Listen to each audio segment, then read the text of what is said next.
Hello mga langga at mga Mars ko. For today's video, nagbabalik tayo sa ating luto serye as promised.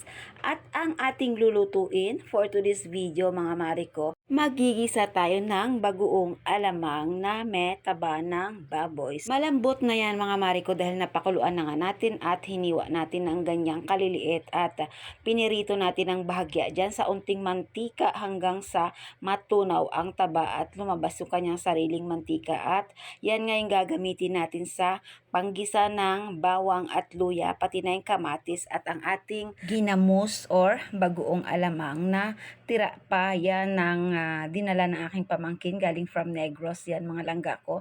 So ginamos from Bacolod to Cavite. So ito na nga mga langga ko, ayan, as you can see, natunaw na yung taba ng baboy at lumabas na talaga yung mantika, pumuputok-putok pa. Kaya naman igigisa na natin ang ating dinikdik na bawang at luya, pati na yung kamatis at syempre ang ating ginamos or bagoong alamang. Ito na yung pinakalas mga mari kong natira. So sagadin na natin at dahil na-miss nga natin ilang weeks na rin tayo or buwan na rin yata na hindi kami nakakain ito. So medyo na-miss namin. Kaya ayan, wala nang patumpik-tumpik pa niluto natin at ayan, hinalo-halo lang natin yan mga langga.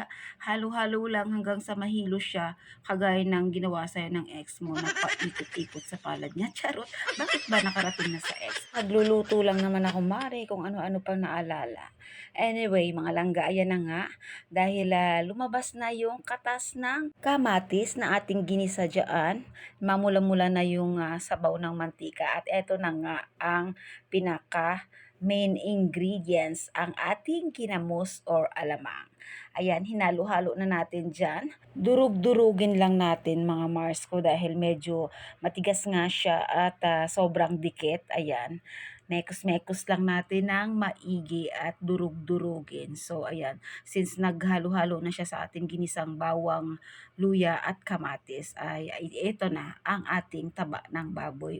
Pag samasamahin na natin silang lahat, mga marik ko, halu-haluin lang natin at medyo hininaan ko nga pala yung apoy kasi pumuputok-putok siya Mars at mahirap na mapaso na naman tayo ng mantika ng baboy na ito at tumatalsik-talsik nga siya. So, nilower lang natin ang ating apoy para hindi masyadong matalsik at sumabog-sabog yung taba ng baboy dyan dahil nga sa sobrang init, natutunaw pa rin yung mantika, kaya yan.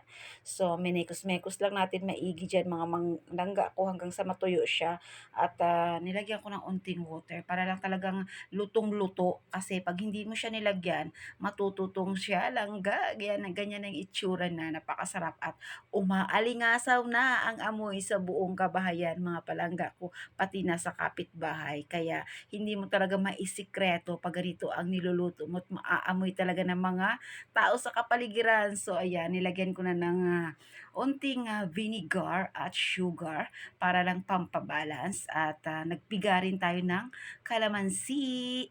Ayun, at syempre unting asin at yun, dahil medyo maalat na nga yung ating bagoong. Kaya konting-konting asin lang talaga. Depende na sa inyong panlasa, mga mari ko. Kayo na bahalang mag-adjust. Siyempre, kung anong swak sa iyong panlasa, yun ang iyong titimplahin. So, ikaw pa rin ang masusunod, Marikoy. So, ayun, dahil naglagay nga tayo ng unting sugar para pampabalance lang at mawala yung alat. At syempre, hindi mawawala siling labuyo para medyo maanghang mga Mars. Perfect talaga, napakasarap. At siguradong mapapa-extra rice na naman tayo. So, ayan, ready to serve na yan mga mariko at nag-prepare din ako ng steam okra at pipino para pampabalance lang. Ito na po yung aming food for today. At kung nakarating ka nga ito sa dulo ng aking video, congratulations and thank you so much. Until my next video, magkita tayo muli. Eto pa rin ang inyong Mama Lynn Junas at maraming thank you sa inyong lahat. God bless you all. Babush!